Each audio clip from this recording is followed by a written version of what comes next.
Good day to everybody in TV land. This is Mike Hittner with Historic Point Basse Update. And to my right is Joni Wolf. Welcome, Joni. Hi, Mike. Hi.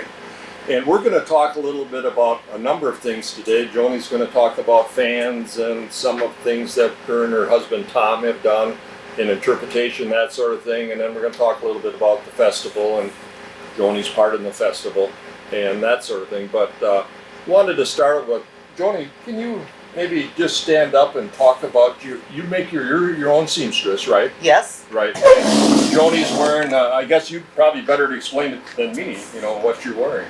I'm just wearing a day dress today. And when I first started doing interpretation or reenacting, whichever word you want to use, Yes. I aimed at the Civil War era, which is just a little bit beyond what Point Basse has. Mm-hmm. But I'm finding that clothes were very similar for women during that time period. And so you'd have the very full skirt, Mm-hmm. you'd have the Full sleeves. the full sleeves with No, what do they call this? No buttons. You just got a little V here. that's just called comfort. And but the top is lined, Okay. and so I've found that's very warm in the summertime. Mm-hmm. Oh, and Mike, do you know what I say the word kick pleat? What do you think of? Something in the back when you're walking so that it's Well, it's you're cut, so smart. It's cut open or something like that. Well, I think of the thing on the front door, Okay. on the bottom of your front door. Okay. But this dress has a kick pleat on it Mhm. all the way around. There's another layer about 12 inches off the ground. Mm-hmm. And that's to keep it from wearing out as you kick your skirt around. Well, we know, you know, that we can't always take movies for accuracy, certainly. And Right. you know, you've seen a lot of that in movies. But most of these gals in our era, in your era, in interpretation, they're walking through the mud and you can see the back of their skirt trailing through some Oh, of yeah. that. And Yes. that's why probably you got that kick plate down there. Yes, it is. So your material doesn't wear out so Yes, fast. yes. But And now the pattern, that's traditional with Oh, yes. mid-1800s? yes, off the shoulder. The Right. sleeves are It's off the shoulder. Kind of like mine, yes. off the shoulder. Mhm. I don't understand that. Yeah. That's okay. Yes. And the waistline is not at our waistline. It's not at your natural waistline. It's higher. It's higher. So the clothes fit a little bit different for women, and I like this particular dress. It's very comfortable. Do you think the waistline is different? Was that something they built in for modesty, you think, possibly? I have no idea. Yeah. I don't know the answer. It to that doesn't question. seem to relate to it in books, why there was a higher waistline, other than the fashion of the day. Yes. Now I can take that to another part of this dress, Yes. and that is they wore corsets, Mm-hmm. which is not how women wear their undergarments today. Right. It changed the way you look. You would be even with your armpit. Mm-hmm. We don't wear our underwear clothes like that. Right. But why? I don't know. Yeah. That's just the way it was. Yeah. Yeah. And And then what type of buttons? You have just these are just metal buttons. metal buttons that you chose, and of course, certainly wouldn't have been plastic in those days. It would No. have been, you know, bone or metal or Yes. pewter or something like that, Mhm. or maybe shell button, Mm-hmm. something like that. And one thing this dress has that is it's got its own piping in the seams, Mm-hmm. and I don't know how much is in the back, but that same design. Yeah, you can see it Where you going have, through. the seam down the middle and the two rounded seams going off to Right. the arms. That was Right. very, very common, and the piping was to keep the seams together, Mhm. so your dress lasted longer. In other words, just stitching that seam together wouldn't give it nearly the strength of that piping in between. Right. Yeah. And so that's why they did it. And then, of course, other than if a person was wealthy, your dress had to last you for many years. Yes, it did. Yeah. And it was a lot of very common, what was it, the wedding dress was the funeral dress or something like that in the days when they had black wedding dresses and Right. things of that sort. Right. Now, one thing that I've learned is that at this time in history, the United States followed women's fashions from Europe. from Great Britain. They didn't follow us, we followed them. And Queen Victoria was huge in style, in what came out and what women in America wanted to look like. Of course, this being a work dress, a day dress, they pretty much all look the same throughout the United States. But when I come out to a historic Point Basse, I am from the East Coast, and I'm visiting Mary Wakely, my friend. And so that's always a lot of fun. So you might have actually more up-to-date dress because Massachusetts, New York would have got those fashions much quicker than Wisconsin, especially in those days. Exactly, yes. Yeah. And what about your cameo? Oh, my brooch. Brooch. Yeah. Yep, this is a cameo which was very popular, that women would wear something like this with the cameo on it. And I am not an owner of many actual antique pieces, so this is reproduction. Reproduction, Yep. because of the expense of it. That sort of. Yep. I know in my day, my mother had a cameo that was handed down to her, and I think it was 2 earrings and a small cameo that went around the neck, necklace and sort of thing. And so I think it was very, very common. 19th century, early 20th, maybe up to the 1940s or 50s, maybe, and then it kind of, I don't see so much of it anymore after that. Right, but, right. And what about you have on your head, on your hair, is that called a snood or is this something different? This is a hairnet, not necessarily A called snood would be totally enclosed, right? Right, and it's a little bit heavier. So I do have some of those, but when we are out at Point Basse, that is totally period correct, and so you can wear a snood during that time period. By the time we got into the Civil War, they were wearing hairnets. It's kind of like how fashions change today, where I think my husband read today somewhere, you're old if you like New Balance tennis shoes. Right. Because now it's Skechers. Yeah. That's like going from snoods to hairnets. Right. So. And the purpose of it was just to keep your hair in place, Yes. or was it when you were working or doing household chores, or just anytime? Anytime. So you'd be wearing that. It's kind of like an accoutrement that you'd be wearing all the time. Except if you were going to something special, and you would have your hair done up, and then you'd have a headdress or some ribbons or flowers or Hats, something. Maybe a hat. Yeah. Yes. Yeah. Yep. What about your gloves now? Your Oh, my fingerless gloves. fingerless gloves. Yes. Okay, again, we're going back to that time period, like the 1840s, going into 1850. The fingerless mitts, was popular. Going into the Civil War era, that's what your grandma wore. So again, we're talking that change of fashion as those years went on. What was the purpose of them being fingerless? Just to do your work better? You could do it better, or what? I think you would wear these out. Not around the house, or No. If I was going to church, or if I was going to tea somewhere, or but I wouldn't be wearing these around the house. This is another one of those things that's more formal. Yes. If you're going to go out, you'd probably want to be seen in something like this. If you're going to church or a social gathering or something. Right. Yeah. Yes. And they're probably utilitarian in a certain respect. And we got the net kind of going with your hair net and things like that too. So it's kind of all going together. I got the look, ladies. Well, we want to talk, Joni, how did you and Tom get into, mostly originally anyway, Civil War, but what drove you or got you interested, or somebody call you up and say, hey, do we want to do this, or what? No. It all started way back in the 80s, and I didn't even know Tom at the time. Okay. And I would visit in Green Bay. Heritage Hill. Yes. And I was never a history buff. I didn't like history in school. I couldn't tell you a whole lot of anything.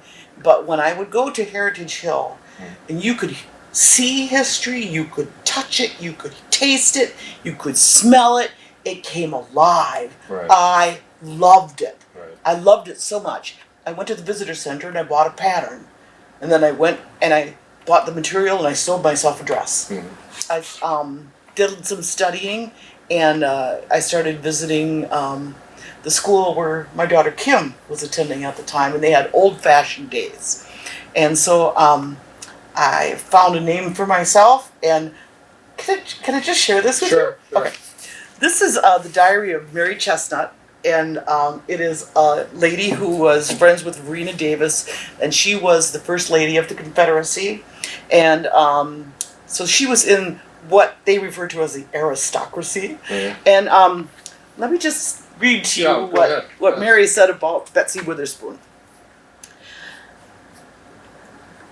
She is a great, stout, jolly, irresponsible, unreliable, pleasant-tempered, bad-behaved woman with ever so many good points. Among others, she is so clever she can do anything, and she never loses her temper, but she has no moral sense whatsoever. And I threw my head back and laughed. That's me! That could be Betsy Witherspoon. And there I was. Yeah, well, and I think in our own group, besides yourself, Tom Bramer kind of found his character, Pierre Charette, because he kind of talked to him. Mm-hmm. Like Betsy Witherspoon Yep. talked Mhm. to you out of that page, that it Yep. almost said like, hey, that's me, That's sort of me. thing. And that's sometimes how we find our characters. Not that I'm irresponsible. No, not in the least. And then to take that a couple steps further, I took a class on tea, Mhm. how to hold a tea or have a tea, and I was your neighbor at the time. Yes. And by then we had bought a tent, Mhm. a canvas tent, and had it up in the back. Where did you get that class from? We got the tent from Class on about tea. out by Montana. Let me see what it's called. So you went on a trip at Montana. No, we just ordered it Oh. online. We didn't. Oh, of course you ordered online. Yeah, we didn't. No, I don't think at that time it was online. We just in a Just- magazine I found it, Okay. and it had been recommended that was a good place to get it. And Well, so, I'm asking about the course on making tea. oh, that was at Mid-State Tech in Marshfield. Really? They had Yes. like a little They had a class. extracurricular thing, a Yeah. regular class. Yep. You know, that's kind of interesting because my son Stephen, who studied in Japan for a year, went through and learned quite a bit of the tea ceremony, though not down directly, because they really, I mean, you make a production out of it, they really make a production of it. You know, it goes for an hour and a half, 2 hours, their tea ceremony, and they're very formalized. You know, you only do it this way, you know, because the only way you can maintain this formality and this crispness of interpretation is you do it the same, and the teachers teach you to do it the same. Nothing much comes in from the outside to change it. Otherwise, of course, after 200-300 years, it's nothing what it was originally. And that's one of the things I talk about when we have tea at the Pioneer Festival, is how tea did originate in China, and then it kind of went into Europe, and then kind of evolved into its own thing. And as those Europeans came to America, they brought that with them. Mm. And so anything that goes through that kind of evolution is going to change. Mm-hmm. And so by the time it gets over here, it's a little different from when it was in Europe. That was different from what it was in China. Mhm. And when we go out to Point Basse, it's even more different. Right, because we're a little more what you might call frontier. Yes. Yes. Yes. So We boil the water over open fire. yes, and folks, if you want to come out, our Pioneer Festival is June 12th, 13th, and then both Saturday and Sunday at 2:00. It's Yes. tea. We have sweets and good things to try. Yes. And it's surprising, folks. You'll see sometimes as many men as women there, yes. because they've kind of heard about it, that, hey, you should go to this, and all of a sudden they come, and I think everybody enjoys it. We have a good time. Yes, We yes, really have a lot of fun. yeah, Yes. yeah. And the tea thing kind of stuck with you? Is that why you kind of took it to the next level and started doing it as an interpretation, or No. did it happen kind of? Well, you know, I have always admired Point Basse, and it was like holy ground going out there. Mhm. I would sometimes go out and visit just on my own because I absolutely loved it out there. And but during that, in that same time in my life, we were also being involved in Civil War reenactments in the state of Wisconsin. Some of them were down south. We did do some traveling, and learning things all the time, all along the way, watching what other people were doing, but this was in my own backyard. Mhm. And the tea thing was just, I loved doing it. It was so much fun. Yeah, you can see you're just enjoying every minute of it yourself. I do. I really do. And so I think that just all came together. Just that's just how it happened. Mhm. And we don't do a lot of Civil War anymore at this point in time. Politically, it's not a very good time to be doing that, and so Right. a lot of events are canceled. COVID didn't help, and so and you know what? I've been away from the Pioneer Festival for the last couple of years. Well, you had a wedding or something in Yeah. between there, and then of course COVID last year, so it's Yeah. been a couple of years. So yeah. So I'm looking forward to it. Yeah. Why don't you explain maybe a little bit about your tea set here? Now we know this isn't quite a set, but it's a cup and a saucer. Right, right. And this would more likely be known as bone china if you were using something that came Talk from about Europe. bone china for people. They don't know what that is.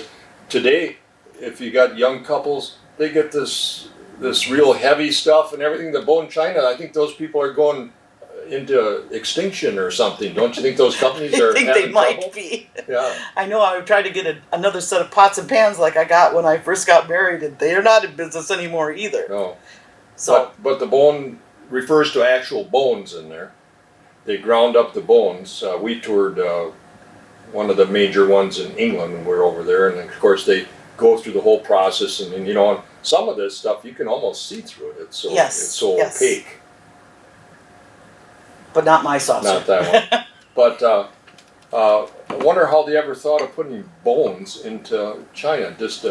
Maybe that came even from China with the original China that they were putting bones in it. It could be. It could very well be. I think probably to make it thinner, and the bones Yes. maybe add some calcium as a strengthening agent, like our own bones in our body, sort of thing. So that's kind of fascinating. And Do unlike you know all the ingredients in bone china? No, it's a clay, and it's bones, and then they have some other ingredients in there. It was 15 years ago, so I don't remember the whole thing, but it was very interesting. Just But I wondering do how know different. Just wondering how different it is from the china we have.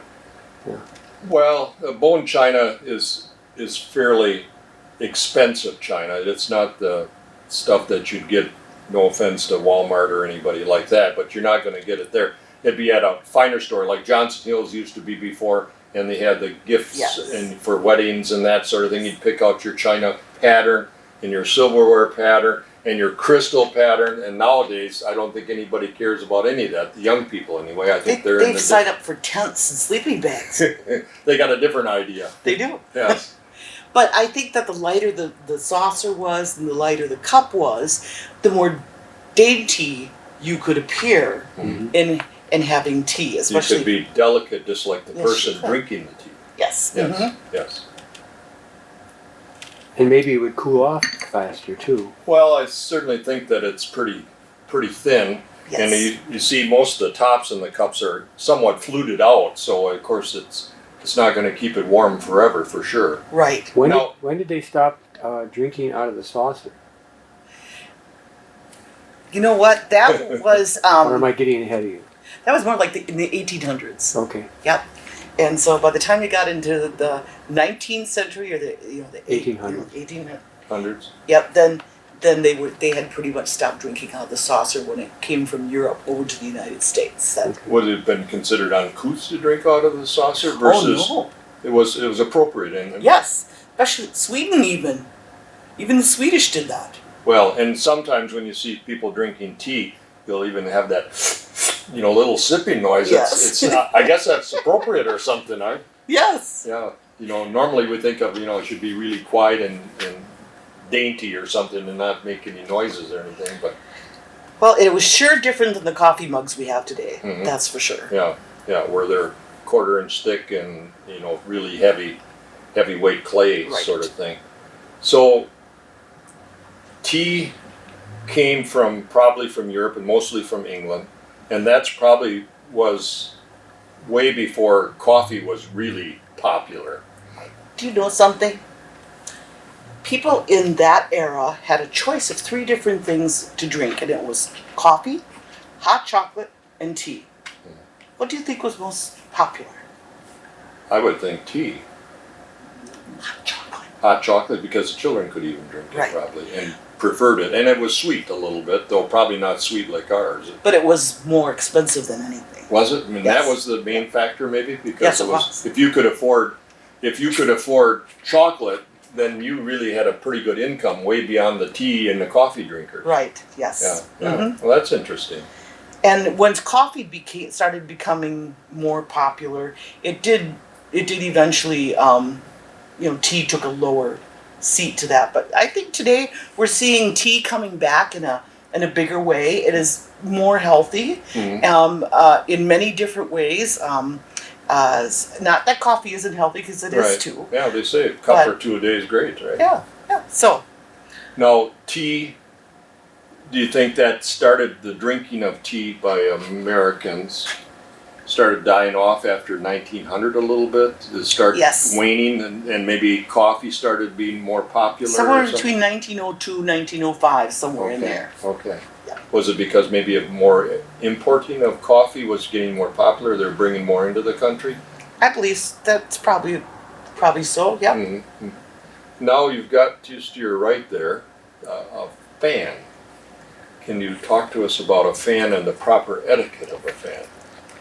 Okay.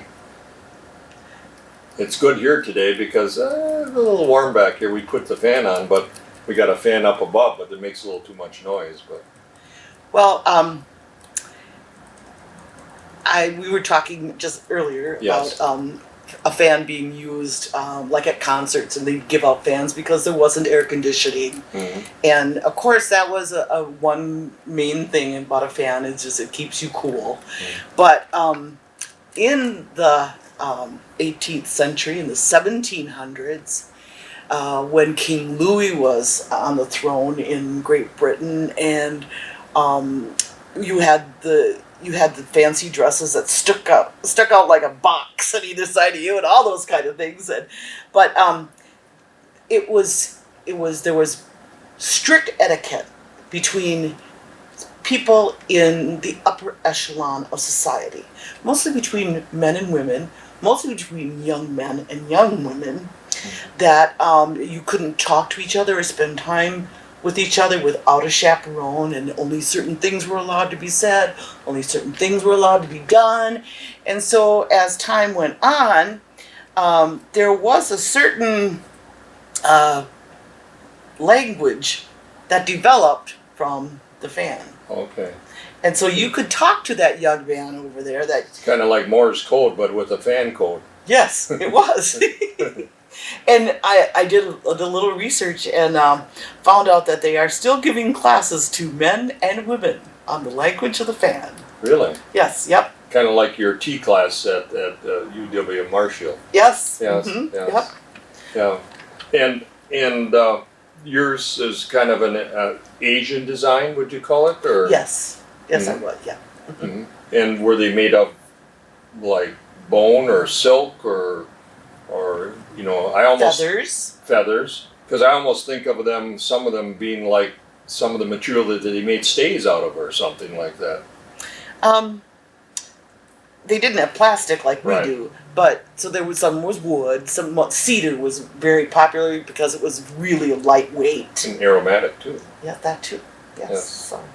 Yeah. But what does it say? It says here. Okay, I'm just going to read this to you. Yeah, go ahead. However fashionable your fan, you would not be considered elegant unless you held it in the right way.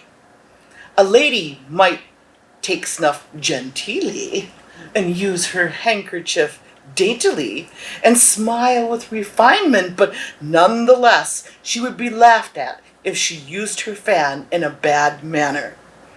On the other hand, George III gave his wife a fan made of diamonds for their wedding. Wow. So it was a fashion thing. It was And so would you have some fan in coloration that would be coordinating or contrasting with your outfit? Would you have ones for different dresses maybe? if you had a lot of money, you would. Yeah. Yeah. Yeah. Otherwise, the average person maybe have one or two fans, maybe just, Or maybe none. or maybe none, depending where you were. Right. Yeah, Yep. yeah. So, do you want me to tell you Yes, some language sure. from Yeah, Brutus yeah. fan? Definitely. Okay. That was my next All right. question. Okay. So, some of it has to do with how you hold it. Some of the language has to do with what you do with the fan as you hold it. So, if I was to carry my fan in my left hand in front of my face, it would mean I desire to make your acquaintance. Now, gentlemen, make sure you notice the left hand. You know, it might mean something different if she's holding it with her right hand. So, The right hand maybe mean the opposite, well, possibly. it could. Yes. All right. So, and then if I would take the fan and close it, it would mean that I wish to speak to you. Because you don't have that barrier now. Right. Yeah. Yes. Make your acquaintance. I'd like to speak to you. So that would kind of give somebody permission to walk over to you, across the room. Well, then also the men had to understand the language of the fan. Oh. If they didn't understand, it wouldn't make any difference what the women did, right? Right. It'd be You'd for just naught. be standing there doing all kinds of things. Yeah. Okay. Well, then, if I were to, and this is where we said with the right hand in front of your face, Mhm. that means follow me. That's even one step above the left hand. Oh, yes. Yes. Yes. So, anyway, don't let your mother see you do that. Yes. Okay. Then, if I have my fan just open wide, it means wait for me. Mm-hmm. But if I were to take this fan and hold the handle to my lips, it would mean you are too willing. So say I had this fan open in front of my face with my right hand, and you started walking toward me, I could just go like this. Yeah, that's enough of this. Yeah, no more. Yeah. Okay, and then if I would take that fan and twirl it with my left hand, it means we are being watched. Mhm. We're gonna get in trouble. And what kind of age, Joni, would people be using fans? Would it be teenage girls? Would it be young adults? Or what? Or All of those. All of those? Even if you were an older lady, say you were a widow Right. and you had your eye on that gentleman over there, Mhm. you might just be doing this. Mhm. Follow me. And how many, you thinking, the language and the use of the fan, was it like 200-300 years time that the fans were popular like that, or would you think more? Or? From the 1700s through the 1800s, yeah. I don't know that was popular in the 1600s. Mhm. It might have been in Europe. I haven't done that much research on Mhm. European history, but Mhm. I know big in our time. And then how many fans do you have? 4. 4? Wait, I take it back. I gave one to my granddaughter. 3. Now I only have 3. Yes. Yes, my granddaughter. She needed Does she one. like them? Yes. You went through some of this with her, and so she kind of was fascinated by it? Or? Yes. She just loved it. Her name is Clementine, by the way. Yes. Perfect name. Yes, it is. Yes. Well, anyway, so if I take my fan and I draw it across my cheek, it means I love you. Oh my, we went a long way Yes. from I want to make your acquaintance to I love you. And then if I would go like this, it means I'm presenting my fan to you closed. It means, do you love me? So you're asking the question You're back. asking a question, yes. Mm-hmm. And if I say, I don't know what kind of message. I don't know what men did. I haven't studied that. But Mhm. if I put my fan on my right cheek, it means yes. Mhm. So if I put my fan on my left cheek, it would mean No. exactly. Mhm. Yep. And if I take my fan and twirl it in my right hand, it means I love another. So you could pass that word on. So tell this guy to settle down because it isn't you. Yeah. Yeah. Wasting your time. Yes. And then if I take this fan and draw it across my forehead, it means you have changed. Mhm. And I can also take that fan and I can put it on my left ear, it means I wish to get rid of you. So we go all the way from I love you to I wish to get rid of you. And it's all in the motions of the fan. It really is, yep. And then if I take the fan and draw it through my left hand like this, it means I hate you. I don't know why you would do that, but I suppose if you had some young, man that was, in the room and you really just couldn't stand him, and you were just standing there looking at him like this, you'd give him a message loud and clear. Yeah, forget it. Yep. But if I take that fan and draw it across my eyes, it means I am so sorry. So you've got all these different things that you can say. Unspoken. Yep. Interesting, isn't it? How they communicated.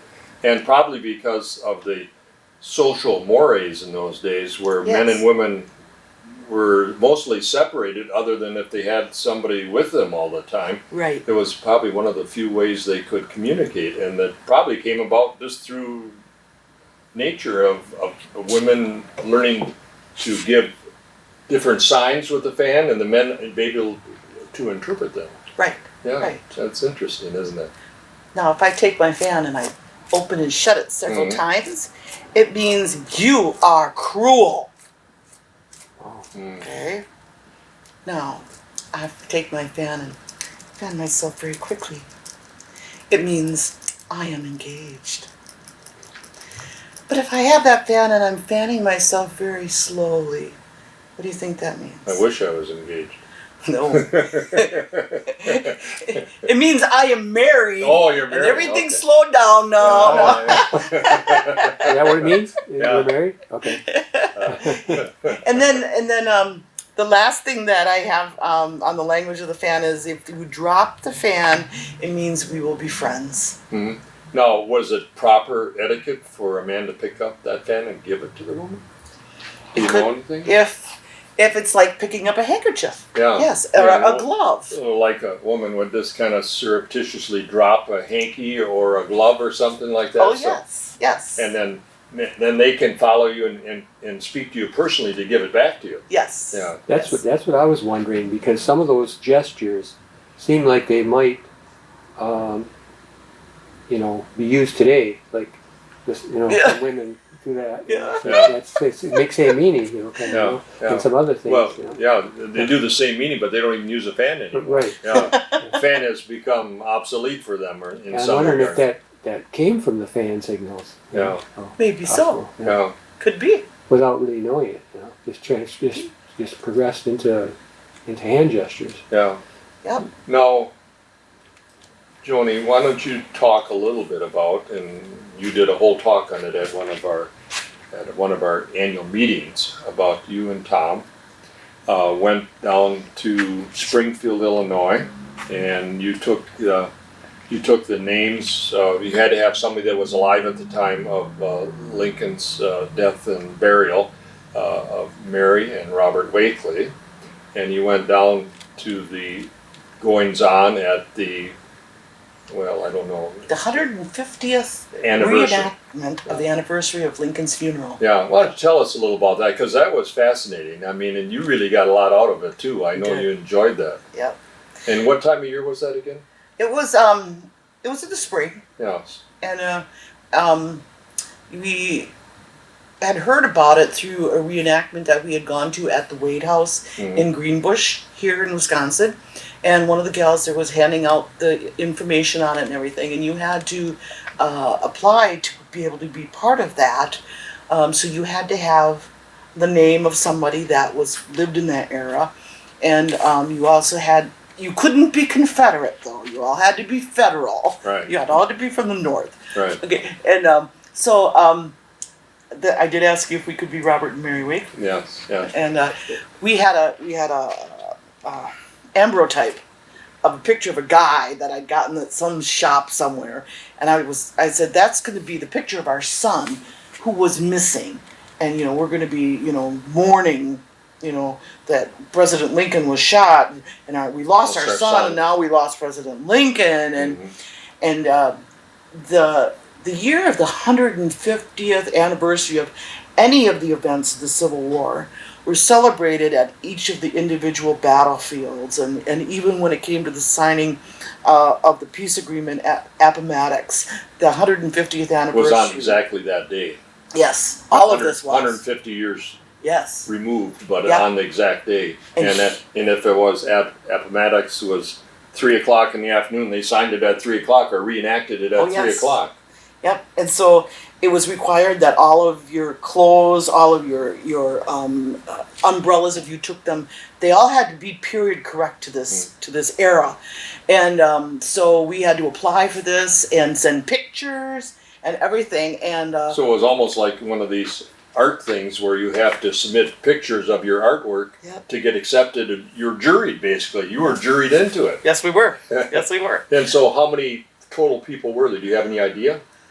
Thousands and thousands.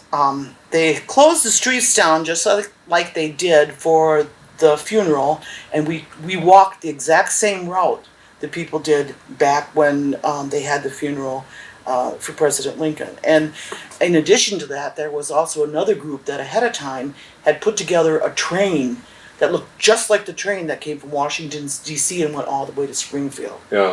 And they redid the tomb where he was originally interred, and now he's in the memorial there in Springfield, under 8 feet of concrete. Yes. And just all of the things that were encompassed in this event were, it was just blowing me out of the water. It was huge. So they spent a lot of time and probably money and everything to make this as authentic as possible. Yes. And now, did you walk from the train station, or did you walk from the state capitol, the old state capitol, or how did you? We walked from the train station. Train station, where you met the train, the Right. funeral train Right. coming in. Yep. And how far was the cemetery? Because I've been at the cemetery where Lincoln's That took under. 2 days. Yeah. It took 2 days to do that walk. Mhm. The first day we walked to a spot very close to the state capitol, Mhm. and there they did let the casket rest, and they had a casket that was made by the same company that made the original casket. Wow. They had a flag made by the same company that made the original flag that draped that casket.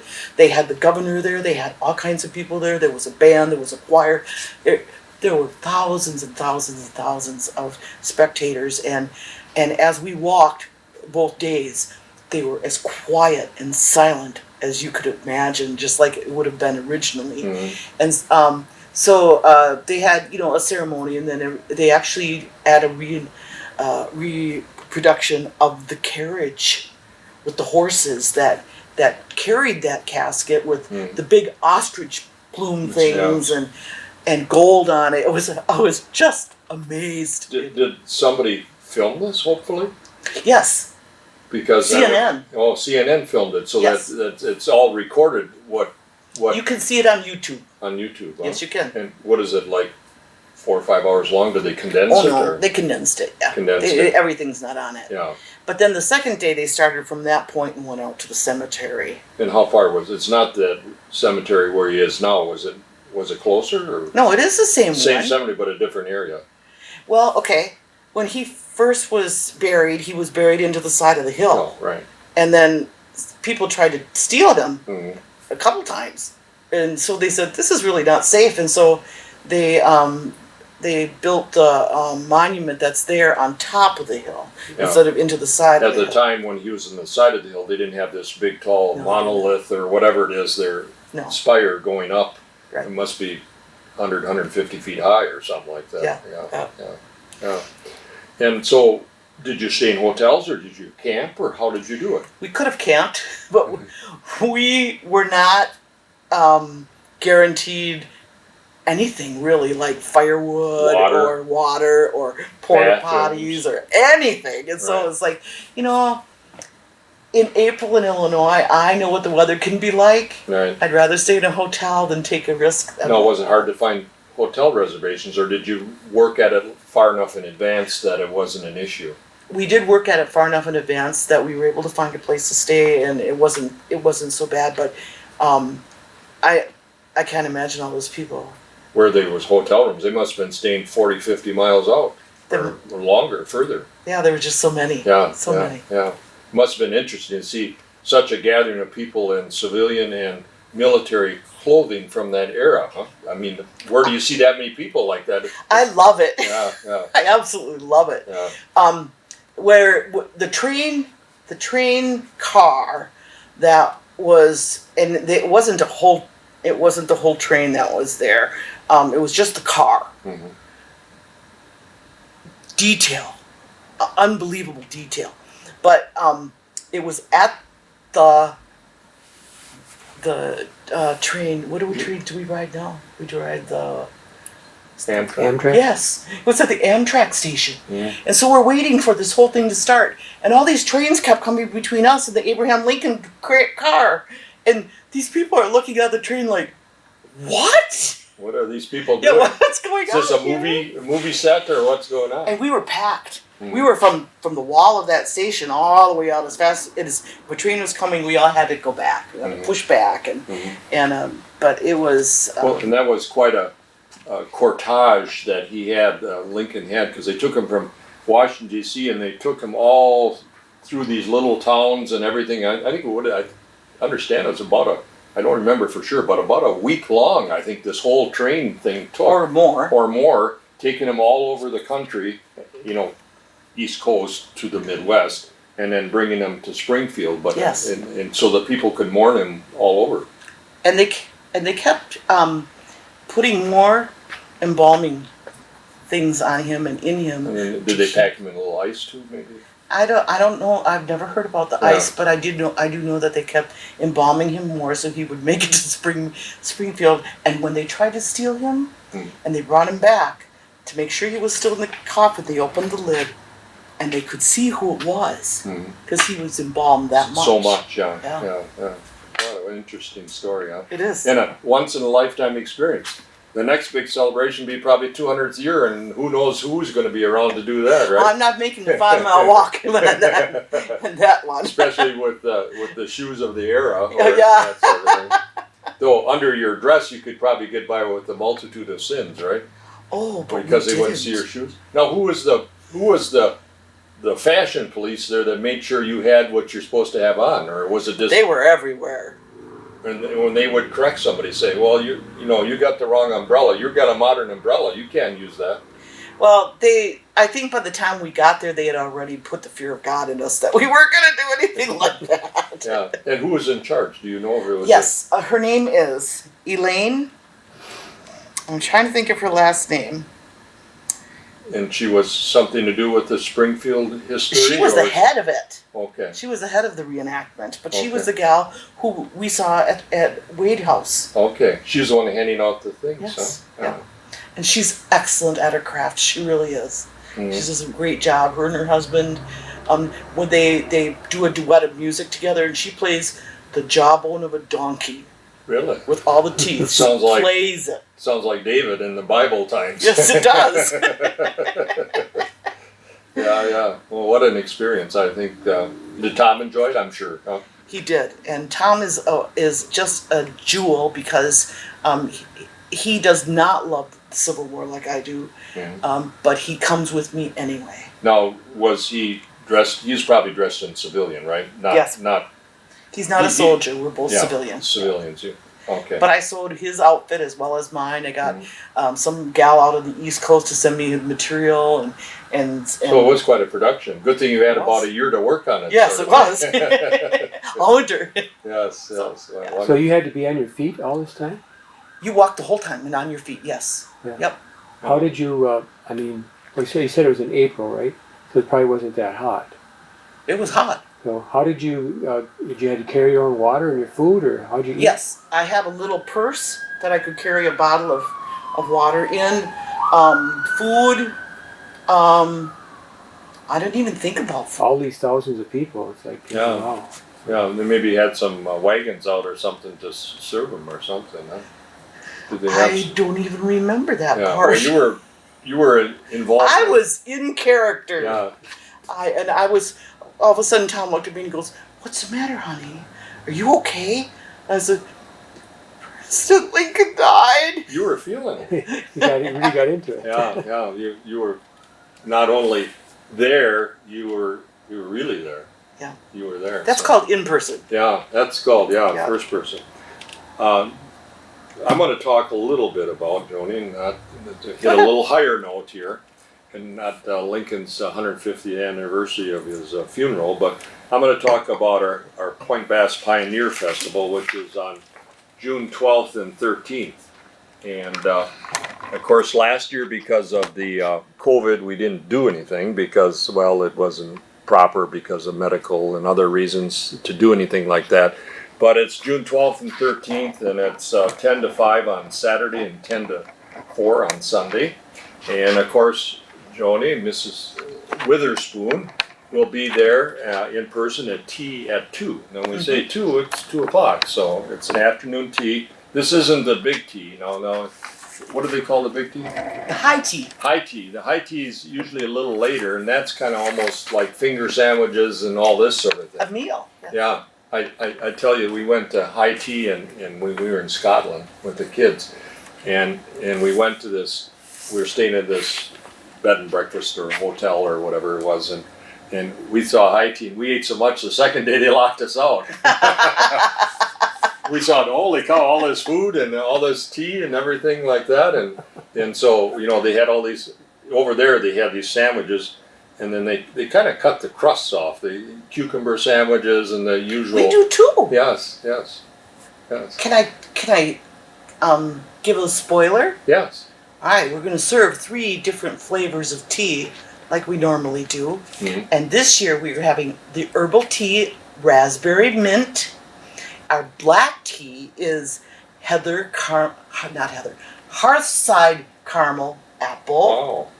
And then we have rooibos, blueberry lavender. Mm-hmm. So you got quite a selection there. Yes, for everybody. and one of our helpers is going to be making us her excellent scones. Mm-hmm. Not my scones, her scones. Yeah. Excellent. Yeah. And then we got a hawk throw from 12 to 1 each day and from 2 to 3 each day. And we got food and beverages there, hot dogs, barbecue, venison barbecue, fry bread, soda, lemonade, water, this sort of thing. Going to have soap making demonstrations every day. Brooke Mitchell will be there, one of our interpreters, and wool dyeing. And we're going to have antique loom upstairs in the house. Did you get the chance to see it? Yes, and I got to use it. You got to use it. Yeah. An antique loom, I think it's of German origin, upstairs, and basically, well, as big as this table pretty much. Cooking on the antique stove in the house. Children's games, spinning of wool, stuffing of mattresses is something the kids can help out with, because at least once or twice a year, otherwise the bed bugs get in the stuffing and then you got problems. So we're going to have those stuffing of mattresses done. Of course, you can check out our heritage garden, and we've got a dye garden now, and we got a kitchen garden. A dye garden? Yeah, a dye garden. Color garden. Is that where you go to dye? No, well, you could. That's why we named it now a color garden. Yeah. Because you can have, you're going to have indigo plants in there and all different plants that are going to get coloration, because years ago we couldn't go and buy a package of RIT or whatever way to dye things, so we had to create them from natural sources. And then that's so cool. Yeah, in the 3-bay shed we're going to have carving of wooden spoons.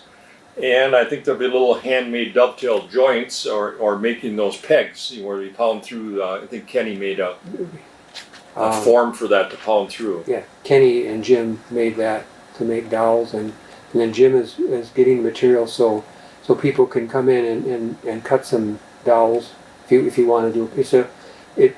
You probably have to commit to a good half hour, at least. And the nice thing about it, we've got a lot of antique planes that most of them were donated to us over the last probably 20 years. And Southwood County also gave us their extras about 5 years ago, and Jim has went through and really refurbished them. It's really quite he refurbished them, shined them, he sharpened all the blades in them, and he kind of knows this one is for this purpose, and they're very specialized planes, and Jim made a kind of a bookcase for them. In fact, it looks like books because they're all like, I think 9.5 inches high. Why didn't they make, or 9 3/4? Why didn't they make them 10 inches? I don't know, but they're all 9 3/4 inches or whatever. And so it looks like books on a shelf because the planes are all on edge. So it'd be fun to go to the 3-bay shed and see them. And blacksmith shop, Kenny's always doing a nice job there and working out. And in the cabin, Tom will be in the cabin, and Skip will be in the barn, and schoolhouse should have some people in it, hopefully. So yeah. So what do you know about our other people coming to the site? You said you had like 13 more than we ever had. We got 13 campers and 18 people that are going to be on the site doing different crafts and trades, and it's the most we ever had. I think it's because of the pent up energy from not having anything for most people for a year or so. Yep. Now they all want to do something, and so we've got more people than ever. So it'll be a great time. I think you really enjoy it. It's $5 for an adult, and it's get a better double check here. $2 for students, and we suggest for you, if you got a family at all, $25, and that includes all the events on the site for the year. So if you got a whole family, yeah, if you got a couple children, 2 events would well more than pay for it. So we suggest kind of come out, and thanks very much for listening. Thanks, Joni, for being with us. Thank you for asking me to come. Yeah, wonderful, and thanks to everybody.